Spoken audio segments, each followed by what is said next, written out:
تو حاملہ عورت ہے اور دودھ پلانے والی وہ بھی روزہ چھوڑ سکتی ہے کیونکہ یہ بیماری ہے. کون سی کتاب میں لکھا ہے کہ دودھ پلانا بیماری ہے بھائی؟ اور پریگننسی بیماری ہے؟ پریگننٹ نہ ہونا بیماری ہے, اس کا علاج کرایا جاتا ہے. پھینکنے کی کوئی انتہا نہیں ہے یار, کچھ بھی لاؤ مارکیٹ میں پھینکتے چلے جاؤ. پراپر وے میں جب تک فقہ اصول فقہ نہ پڑھا ہو نا, اصول فقہ یہ قرآن و سنت ہی سے فقہا نے نکالا ہے. تو دودھ پلانے والی عورت کو روزہ چھوڑنے کی اجازت نہیں ہے. ہاں بعض عورتیں کہتی ہیں ہم دودھ پلاتے ہیں چکر آتے ہیں, جب آ رہے ہیں یہ غالب گمان ہے تو پھر چھوڑ سکتی ہو. چکر آنا تو ہے, یہ ایک بیماری ہے, خالی دودھ پلانا تھوڑی ہے. بہت سی عورتیں صحت مند ہوتی ہیں, سارا دن بچے کو دودھ پلاتی ہیں, کچھ بھی نہیں ہوتا ان کو. پریگنینسی میں اگر روزہ رکھنے سے نقصان ہو رہا ہے پھر چھوڑ دیں. آپ نہیں ہو رہا تو پریگنینسی بذات خود ایسی چیز نہیں ہے جس سے رمضان کا روزہ چھوڑنا جائز ہو جائے. یہ بیماری تھوڑی ہے, اس میں بیماری کا خطرہ اور روزہ چھوڑنے میں تو ہے. یہ نہیں آئی میرا خیال ہے. دودھ پلانے سے بیمار ہونے کا خطرہ ہو تو پھر چھوڑ سکتے ہیں روزہ. دودھ پلانا بذات خود کوئی بیماری نہیں ہے. میں نے رمضان سے پہلے ایک اسکالر کا دیکھا, دنا دن چل رہا ہے. بھائی آپ کیسے یار شریعت کی کوئی لائن کراس کر رہے ہو یار. آپ ریفرنسز سب کے پاس ہوتے ہیں, ریفرنس کیا ہے؟ وہ آیت جو ہے جس میں آتا ہے بیماری میں روزہ چھوڑ سکتے ہو, وہ آیت یہاں فٹ ہی نہیں ہو رہی ہے. پریگننٹ نہ ہونا بیماری ہے, تبھی تو عورتیں دوائیں کھا رہی ہوتی ہیں کہ پریگننسی ہو جائے. ہونا تھوڑی بھی, وہ ہونا تو نیچرل ہے. رکھتی آئی ہیں ہمیشہ دودھ پلانے والی عورتیں بھی, پریگننٹ عورتیں بھی ہمیشہ رکھتی آئی ہیں روزہ. ہاں بہرحال اگر کسی کو نقصان ہو رہا ہے تو پھر یہ ہم کہتے ہیں ہم تھوڑی اس کو منع کر سکتے ہیں. بھائی اللہ نے اجازت دی ہے, چھوڑ سکتے ہیں روزہ. ایک دفعہ ایک صاحب میرے پاس آئے کہ مجھے بہت زیادہ کھانسی ہو رہی ہے اور ڈاکٹر نے کہا روزہ توڑ دو ورنہ یہ کھانسی اور زیادہ بڑھے گی, دوا لینی پڑے گی, انجیکشن وغیرہ سے آرام نہیں ہوا. کیا ہوا؟ یا گلا خراب تھا ان کا. انہوں نے کہا میں نے روزہ نہیں توڑا, گلا کی خرابی بڑھے گی میری. تو میں نے کہا چھوڑ سکتے ہو آپ روزہ. ایک صاحب بیٹھے ہوئے تھے, یار گلا خراب پہ رمضان کا روزہ چھوڑ دیا, ادھر امتحان دینے پہ روزہ چھوڑنا منع ہے, گلا خراب پہ. یعنی وہ آمدی صاحب نے کہہ دیا کہ کل پیپر ہے آپ روزہ چھوڑ دو. وہ اس پہ اتنی سختی کہ نہیں چھوڑ سکتے, بندے کا مستقبل داؤ پہ لگا ہوا ہے, اور ادھر گلا خراب ہے. گلے میں کیا ہے؟ گلا خراب ہے تو روزہ چھوڑ دو تاکہ گلا ٹھیک ہو جائے. تو یہ کیا ہے؟ میں نے کہا بھائی ہمارے باپ ماموں کا دین نہیں ہے. اللہ میاں نے گلے کو خرابی کو مانا ہے. بیماری ہے تو بیماری میں ڈاکٹر بولتے ہیں گلا خرابی کیا ہے؟ بیماری ہے. تو اللہ میاں نے کہا ہے کہ بیماری میں ٹھیک ہے. پیپر کو اللہ میاں نے باقی کسی چیز کو عذر نہیں مانا, تو ہم تو وہی بتائیں گے جو اللہ میاں کہہ رہے ہیں. بھائی صاحب کیا خیال ہے؟ تو جب بھی جناب غامدی صاحب کہیں نا کہ مشقت کی وجہ سے روزہ چھوڑ سکتے ہیں, تو ان سے بولے ٹھیک ہے سفر میں اگر ٹینشن نہ ہو تو پھر چھوڑ سکتے ہیں کہ نہیں چھوڑ سکتے؟ پھر کیسے؟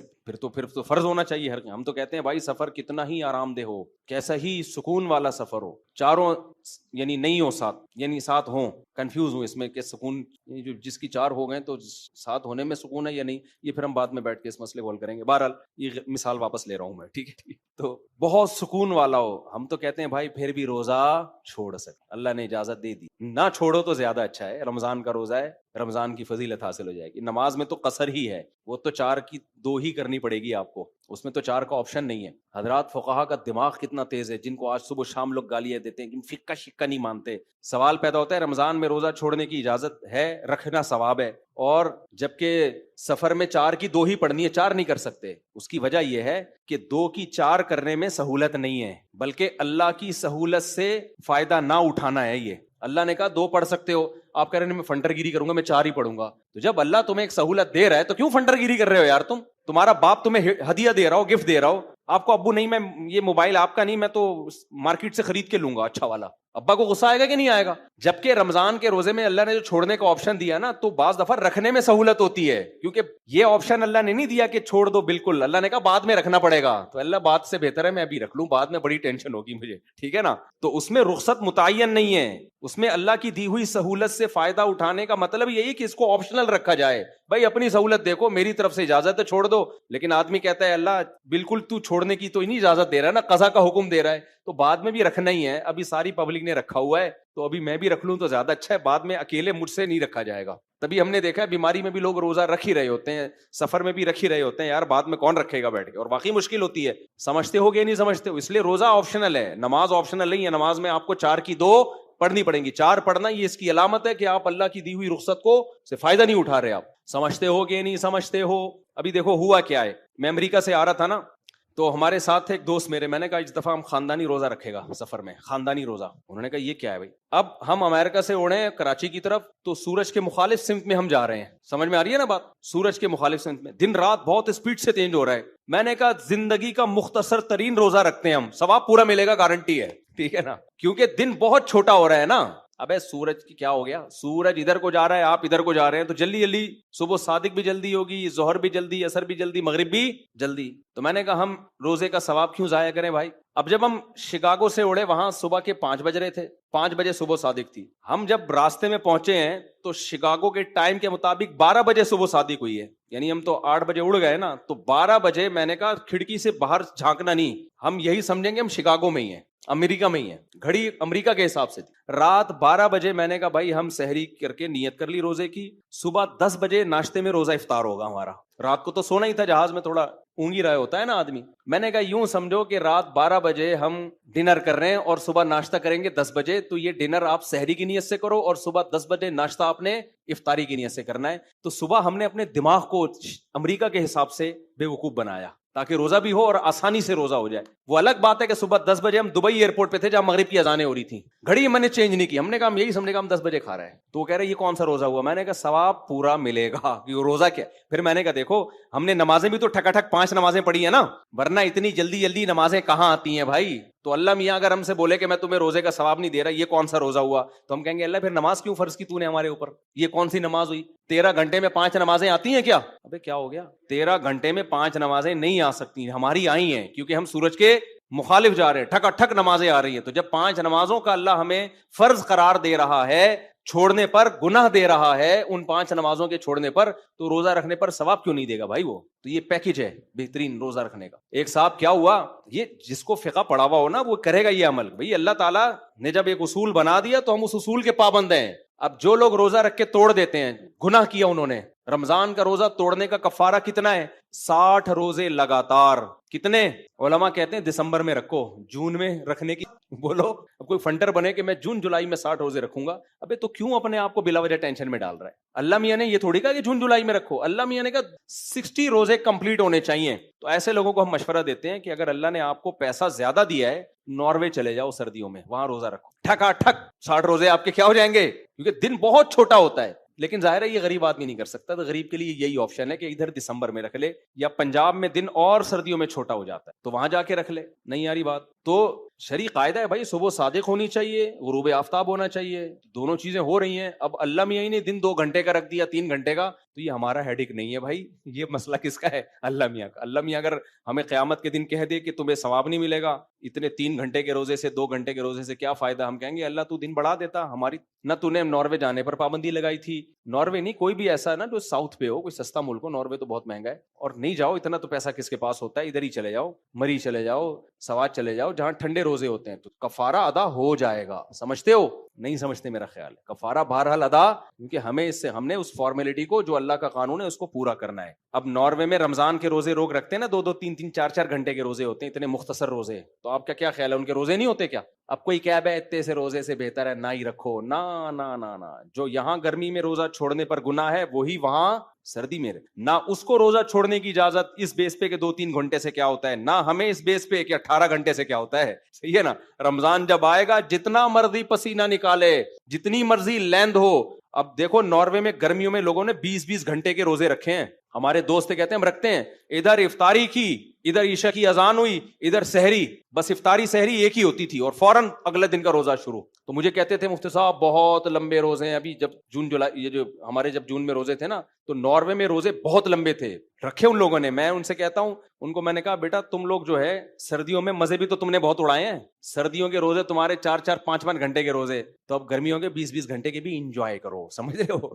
تو کہاں سے کہاں بات چلی گئی, بیان لمبا ہو گیا, بس سمیٹ کے ختم کرتا ہوں بات. پھر حج پہ انشاءاللہ اگلے ہفتے ہم چلیں گے. تو ابھی تو صرف اس پہ بتانے کے لیے کہ دین کس سے سیکھنا ہے بھائی, علماء سے سیکھنا ہے. ہاں 2 نمبر ہوتے ہیں علماء میں, لیکن 1 نمبر بھی کس میں ملیں گے آپ کو, اور یہ نہ دیکھا کرو اتنی باتیں فلاں کی صحیح ہیں, ایک غلط ہو گئی تو کیا ہو گیا بھائی. وہ ایک غلط کی کوالٹی دیکھا کرو, کوانٹیٹی نہ دیکھا کرو. اس کا وزن اتنا بھاری ہوتا ہے نا کہ اس سے اس اسکالر کی حیثیت ختم. اب کوئی اسکالر آ کے کہ میں 5 نمازوں کو نہیں مانتا, 4 ہے اسلام میں, تو بھائی آپ کی تو ویلیو کیا ہو گئی.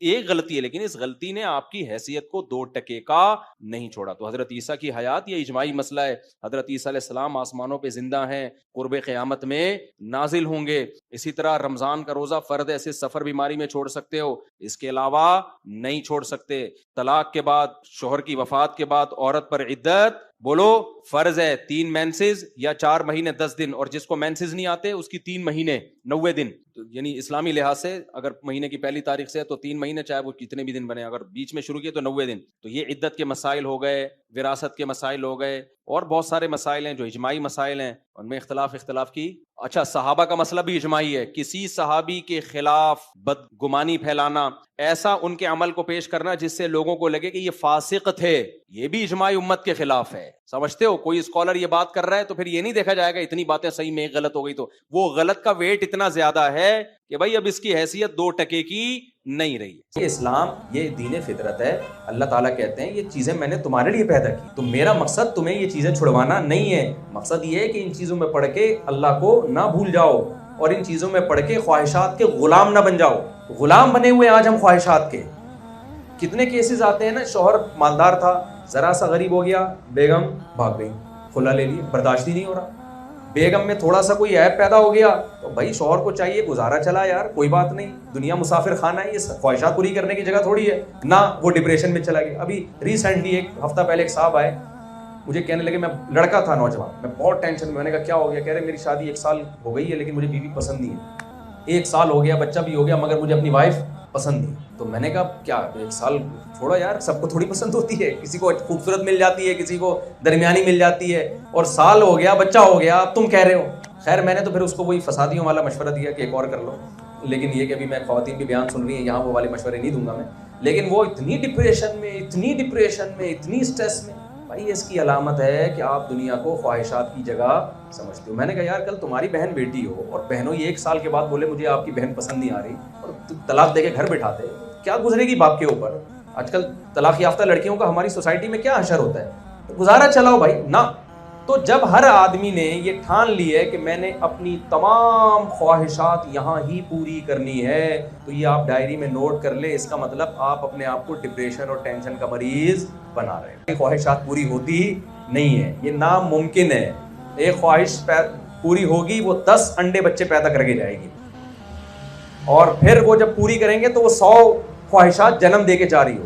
آپ اپنے حکمرانوں سے آپ اندازہ لگا لو, کتنی دولت. کبھی آپ نے ایک کسی ارب پتی کو دیکھا جو کرپشن کر کے ارب پتی بنا ہو, اور ارب پتی بننے کے بعد کرپشن سے توبہ کر لی ہو اس نے؟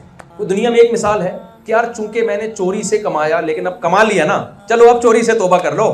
کوئی ایک دیکھا آپ نے؟ نہیں کرتے بھائی, کیونکہ دل پیٹ بھرتا ہی نہیں ہے. کیا کھا لے گا, کیا پہن لے گا, کیا.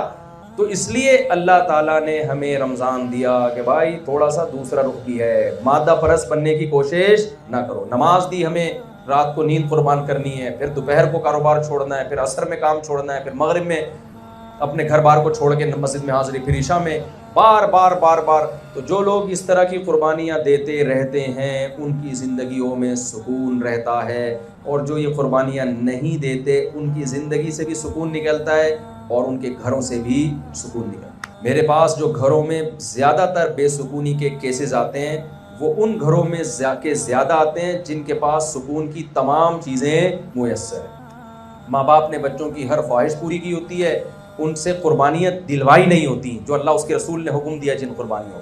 تو نتیجہ کیا نکلتا ہے کہ ان بچوں کو پھر ماں باپ بھی برے لگتے, کیونکہ دیکھیں ماں باپ کو پالنا بھی یہ خواہشات کی قربانی دیے بغیر ممکن نہیں ہے, کیونکہ اب بوڑھے باپ سے آپ کو فائدہ تو کچھ ہے نہیں, بوڑھی ماں اور باپ سے. تبھی تو گوروں نے کیا کیا, ابا 60 سال ہوتے ہی اولڈ ہاؤس ان کا مقدر ہے. وہ کہتے ہیں یار لائف کو انجوائے کرنے میں کباب میں جو اس زندگی کی کباب میں سب سے بڑی ہڈی ہے, گورا کہتا ہے وہ ہمارے ابا اور ہماری اماں ہیں. تبھی گوروں نے ابا اور اماں کے لیے کیا رکھے ہوئے ہیں, بول لینا آپ لوگ, اولڈ ہاؤس رکھے ہیں. کہتے ہیں یار جب ہم پیدا لائف کو انجوائے کرنے کے لیے ہوئے ہیں تو یہ کباب میں ہڈی کھانسیں گے, کیا کریں گے ہمارے. وہ نچوڑنا تھا وہ تو نچوڑ لیا نا بچپن میں ابا اماں کو اس نے. تو ماں باپ کو بھی وہی رکھے گا بڑھاپے میں جس کو اپنی خواہشات پہ کنٹرول ہوگا, وہ غیرت اور حمیت کی بیس پہ قربانی دے گا. میں ایسے لوگوں کو جانتا ہوں 10 سال سے ابا کو لقوا ہوا ہے, کوما میں گئے ہوئے ابا اور 10 سال ہو گئے وہ بیڈ پہ بیٹا ان کی خدمت کر رہا ہے. تو یہ جب یہ جب آپ اپنے بچوں کے اندر قربانی کا جذبہ پیدا کریں گے, ان سے روزے رکھوائیں گے, ان سے تلاوت کروائیں گے, ان سے نماز ٹائم پہ پڑھوائیں گے, اور پھر ان سے اپنی خدمت بھی کروائیں گے. یہ بھی شریعت کا حکم ہے کہ اپنی اولاد سے آپ ابھی سے اپنی خدمت لیں تاکہ ان میں خدمت کا جذبہ پیدا ہو. آج ماں باپ بچے کی ہر خواہش پوری کر کر کے بچے کو بگاڑ دیتے ہیں. وہ بچہ پھر بڑے ہو کر آپ کی خدمت نہیں کرے گا. وہ چاہے گا جو چیز بھی میری خواہش میں رکاوٹ بن رہی ہے میں ان تمام چیزوں کو اپنی زندگی سے نکال. تو اس رمضان میں اب کیا کرنا ہے؟ پہلی بات، ایک ڈائری لے کے نا جو بھی ہماری زندگی میں گناہ ہے وہ تمام گناہوں کی ایک فہرست بنائیں. بھائی میں یہ بھی غلط کرتا ہوں، میں یہ بھی غلط کرتا ہوں، میں یہ بھی غلط کرتا ہوں. مثال کے طور پر کسی کو نشے کی عادت پڑ گئی ہے، بھائی میں یہ غلط کرتا ہوں، یہ نشہ ہے، تو میں نے اس رمضان میں اس نشے کو چھوڑنا ہے. میں شراب پیتا ہوں، یہ غلط ہے، میں نے رمضان میں اس نشے کو چھوڑنا ہے. اور میں تو مشورہ دیتا ہوں سگریٹ بھی چھوڑ دو. حرام نہیں ہے لیکن کوئی حلال طیب بھی نہیں ہے. جب ایک چیز کا جو سگریٹ پینے والے ہیں نا، یہ پتہ ہے کیا کہتے ہیں ہمیں سگریٹ پی کے سکون ملتا ہے. ہم بے سکونی میں ہوتے ہیں، جب ہم سگریٹ پیتے ہیں تو کیا مل جاتا ہے؟ ذرا میرے ساتھ بولے نا آپ لوگ. بے سکونی میں ہوتے ہیں، جب پیتے ہیں تو سکون میں آ جاتا ہے. بھائی وہ بے سکونی میں ہوتے ہی اس لیے ہو کہ پیتے ہو. نہیں پیو گے تو پینے کے بعد جو سکون ملتا ہے نا، وہ پیے بغیر بھی وہی سکون ملے گا تمہیں. میرا خیال ہے میں سمجھا نہیں پا رہا ہوں. یہ ایسے ہی ہے جیسے ہیروئن جی کہتے ہیں میں جب نہیں پیتا تو ڈپریشن میں جاتا ہوں اور جب پیتا ہوں تو سکون میں آ جاتا ہوں. اس کا مطلب پینی چاہیے. تو اس کا مطلب جو نہیں پی رہے ہیں، جن کو عادت ہی نہیں ہے، وہ تو پھر ہر وقت ٹینشن میں رہتے ہوں گے.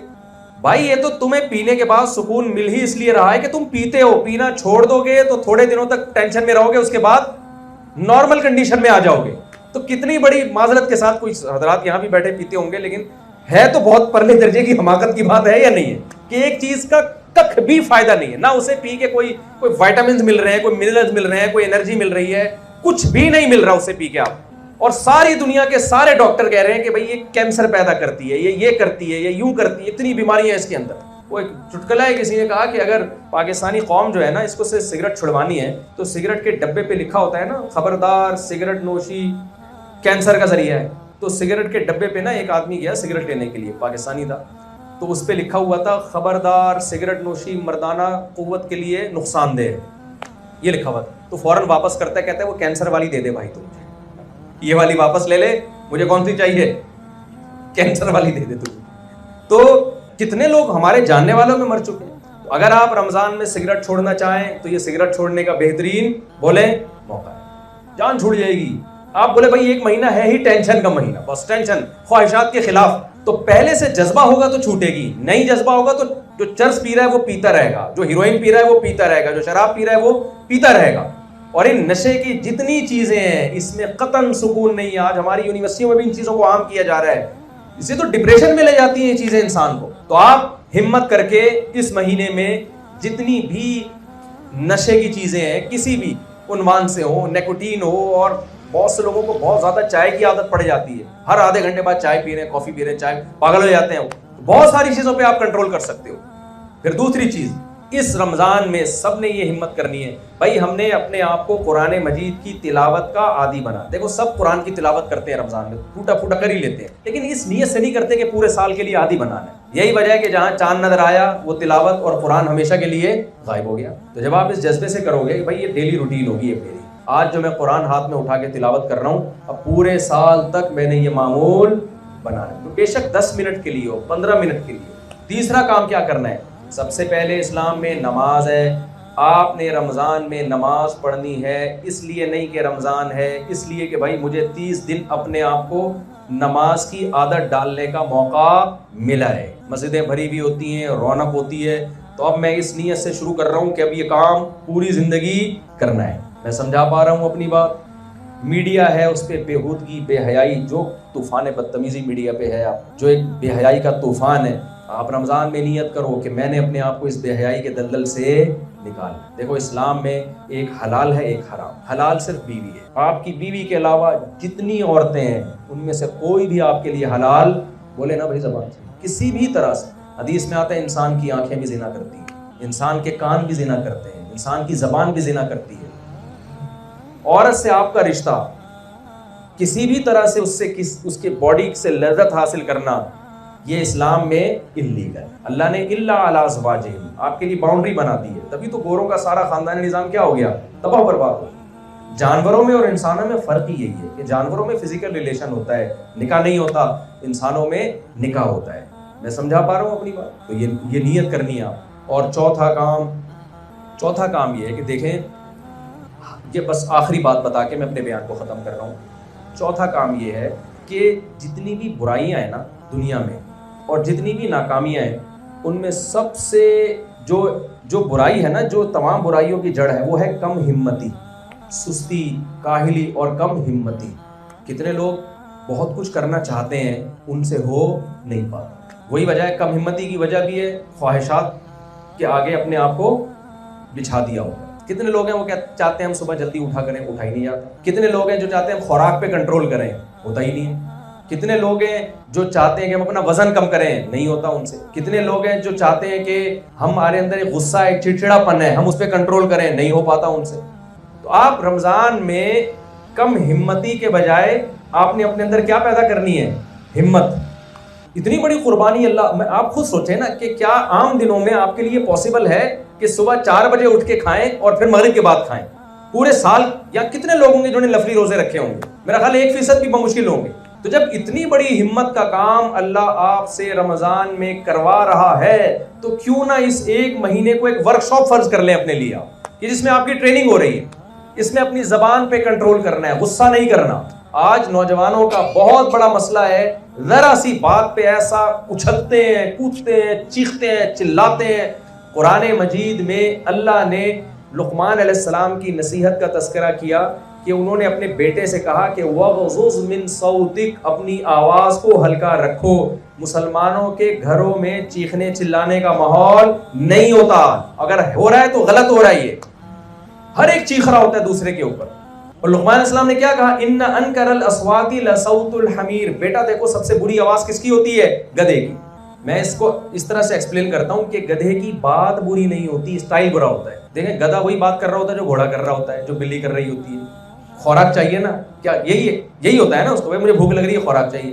بلی میاؤں میاؤں کر کے آرام سے بتا دے گی, گھوڑا تھوڑا سا ہنہنائے گا, سمجھ جائے گا بندہ. لیکن گدھا ذرا سی بات کو لے کیا کرتا ہے, پورے پریشر سے ہوا بھرے گا اپنے اندر, پھر پورے پریشر سے نکالے گا, پھر پورے پریشر سے کھینچے گا, ایسا تماشا بنا کے پیش کرے گا بھائی تو یہ بات آرام سے کر دیتا. میں ایک دفعہ کہیں کسی خطیب کو سن رہا تھا بیان میں, وہ بیان میں نا میں جب بیٹھا تو ایک تو مائک کی آواز بہت تیز تھی, پھر وہ اتنا گلا پھاڑ کے بیان کر رہے تھے کہ میرے کان بجنا شروع ہو گئے. انہوں نے بیان میں کہا حضرت علی نے فرمایا, ایسے چیخے نا. مجھے خیال ہوا میں ان کے پاس جا کے کہوں کہ کیا حضرت علی نے اتنا زور سے فرمایا تھا؟ جیسے حضرت علی نے آرام سے فرمایا تھا تو آپ بھی اسی طریقے سے یہ بات بولے بھائی آرام سے فرما دینا, وہ بھی تو آرام سے ہی فرما رہے تھے, تو اتنا چیخ رہے تھے. تو گھروں میں ماحول ہمارے سکون کا نہیں, چیخنے چلانے کا ماحول ہے, تو یہ بھی بری چیز ہے. قرآن نے منع کیا وَغْضُضْ مِن صَوْتِكَ, اللہ کہہ رہے ہیں اپنی آوازوں کو کیا کرو, پست رکھو. کبھی مجبوری ہو, بہت ہی کوئی چنگیز خان سے لڑنا پڑ گیا ہے آپ کو, ایک الگ بات ہے. نارملی ہمیں حکم کیا ہے, آواز, اسلام کا حکم ہے یہ, آواز کو کیا رکھنا ہے, پست. ہم نے بڑے علماء کو, بزرگوں کو دیکھا بہت پست آوازیں تھی, چیختے چلاتے نہیں تھے. آج یہ چیخنے چلانے کا بھی گھروں میں بڑا ماحول بن گیا. تو آپ نے اس رمضان میں کنٹرول کرنا ہے کس پر, اپنی آواز پر. اور ابا اماں کے سامنے چیخنا تو اتنا بڑا جرم ہے, اللہ کہہ رہے ہیں اف نہیں کہنا ان کو, اف. باپ اور ماں کے سامنے تو بہت بڑا جرم ہے. تو آواز پہ کنٹرول کریں, خوراک پہ کنٹرول کریں, اپنی روٹین کو سیٹ کریں. یار یہ ایک مہینہ اللہ نے ہمیں مجاہدے کے لیے دیا ہے, اس میں ہم نے 180 ڈگری پہ کیا کر جانا ہے, بالکل موو کر جانا ہے. رمضان سے پہلے ہم جیسے تھے, رمضان کے بعد بالکل الٹ جائیں گے. اب کون کتنا مڑا ہوا تھا وہ ڈائری لے کے لکھیں, میرے اندر یہ خرابی ہے, میرے اندر یہ خرابی ہے, میرے اندر یہ خرابی ہے. جب انسان اپنے گناہ خود اپنے ہاتھوں سے لکھتا ہے تو وہ اس کے ذہن میں بیٹھ جاتا ہے. وہ نہ لکھے جس کا یہ خیال ہو کہ میں مکمل ٹھیک ہوں, مجھے تبدیلی کی ضرورت نہیں ہے. تو میرا خیال ہے یہ تو بالکل ہی ٹھیک نہیں ہے. اس کو کہتے ہیں جہل مرکب, کہ آدمی جاہل ہو اور اسے پتہ بھی نہ ہو کہ میں کیا ہوں, جاہل. تو اس لیے اپنے آپ کو تبدیل کرنے کی کوشش کرے. اور میں تو لوگوں سے یہ بھی کہتا ہوں کہ بہت سے دنیا کے کام بھی یعنی ہمت کے بغیر نہیں ہو سکتے, بہت سے دنیا کے کام بھی ایسے, تو ان میں بھی آپ روزے کا فائدہ اٹھا سکتے ہو. ان میں بھی آپ رمضان, کتنے لوگ ہیں ان کو ڈاکٹر نے ایک ڈائٹ پلان بنا کے دیا ہوتا, ان سے ہو نہیں رہا ہوتا, رمضان میں ٹرائی کر لو بھائی, ٹھیک ہے نا, رمضان میں ہو جائے گا آپ سے. کتنے لوگ ہیں جن کو جو ہے وہ پڑھائی کا سوچ رہے ہوتے ہیں, رمضان میں جب آپ روزہ رکھ کے کوئی کام کرتے ہیں نا تو بہت مشکل ہوتا ہے, پھر بھی آپ نے اگر کر لیا تو کھانا کھا کے بہت آسان ہو جاتا ہے. پھر یعنی انسان زیادہ مشکل کام کرتا ہے نا تو اس سے آسان کام اس کے لیے اور زیادہ آسان ہو جاتا ہے. تو اللہ رمضان میں ہم سے زیادہ مشکل کام کروا رہے ہیں. دیکھو اللہ ہم سے حلال لذتیں بھی چھڑوا دیتے ہیں رمضان میں, تاکہ رمضان گزرنے کے بعد حرام سے بچنا آسان ہو جائے. حلال بھی چھڑوا دیتے ہیں اللہ تعالیٰ. تو انہی الفاظ کے ساتھ میں اپنی بات کو ختم کرتا ہوں. اور اللہ تعالیٰ اس رمضان کو ہمارے حق میں نعمت بنائے. تراویح کی پابندی کریں, کچھ اللہ کے سامنے کھڑے ہونا سیکھیں. تراویح میں فائدہ کیا ہوتا ہے؟ جب اتنی لمبی لمبی رکعتیں پڑھتے ہیں نا, تو فرض نماز پڑھنا, آپ دیکھیں رمضان گزرتے ہی عشاء اتنی ہلکی لگنا شروع ہو جاتی ہے, اس سے لگتا ہے یار یہ تو کوئی مسئلہ ہی نہیں ہے, ہم نے خام میں اس کو ٹینشن لی ہوئی تھی, 4 فرض پڑھے, 2 سنت اور 3 وتر پڑھے, ختم. جب آپ پورا مہینہ تراویح پڑھیں گے, جو اتنی لمبی لمبی تراویح ہوتی ہے, عشاء کے تو 4 فرض, 2 تراویح تو 20 رکعتیں ہوتی ہیں تراویح. خیر, تو ابھی وہ میں رکعتوں والے پھڈے میں نہیں پڑھنا چاہ رہا, آپ پڑھیں, ٹھیک ہے نا. تو اس کا فائدہ کیا ہوگا؟ جب 1 مہینہ یہ ٹینشن اٹھائیں گے تو اس کے بعد عشاء کیسی لگے گی آپ کو؟ بہت ہلکی لگے گی. تو آخری بات, بس سچی مچی کی آخری, جو کام مشکل لگ رہا ہو نا, اس سے ڈبل مشکل ایک دفعہ کریں. ہمارے ایک دوست نے مجھے بتایا کہ مجھ سے نوافل نہیں پڑھے جاتے تھے نا, سنتیں نوافل, بالکل ہمت نہیں ہوتی. تو کہہ رہے ہیں مجھے کسی نے, میرے استاذ نے کہا کہ آج تم نیت کرو 100 رکعت نفل کی, 100 رکعت ایک دفعہ میں پڑھ لو. بڑی ٹینشن تھی یار, جس سے 2 رکعت نفل نہیں پڑھے جاتے اس سے کیا پڑھوایا جا رہا ہے؟ 100 رکعتیں. اور کہا کہ میرا آرڈر ہے. تو انہوں نے مجھے خود بتایا, کہتے ہیں میں نے 100 پڑھ لی بہت اپنے نفس پہ جبر کر کے. کہتے ہیں اس کے بعد مجھے 2 رکعت نفل اتنے ہلکے لگنے لگے, اتنے ہلکے کہ میرے لیے کوئی مسئلہ رہا ہی. جو کام مشکل لگ رہا ہو نا, وہ اس سے ڈبل مشکل ایک دفعہ میں کر لیا جائے تو اس سے ہلکا والا. دیکھو جم میں جا کے جب آپ زیادہ ویٹ اٹھانا شروع کر دیں گے نا, تھوڑے دنوں تک تو ٹینشن ہوگی, آپ نے اچانک 10 کلو پہ آ گئے تو 5 کلو تو آپ کے لیے کوئی مسئلہ رہے گا. تو یہ شریعت کا بھی یہی اصول ہے. اللہ تعالیٰ ہمیں سمجھنے کی, عمل کی توفیق عطا فرمائے.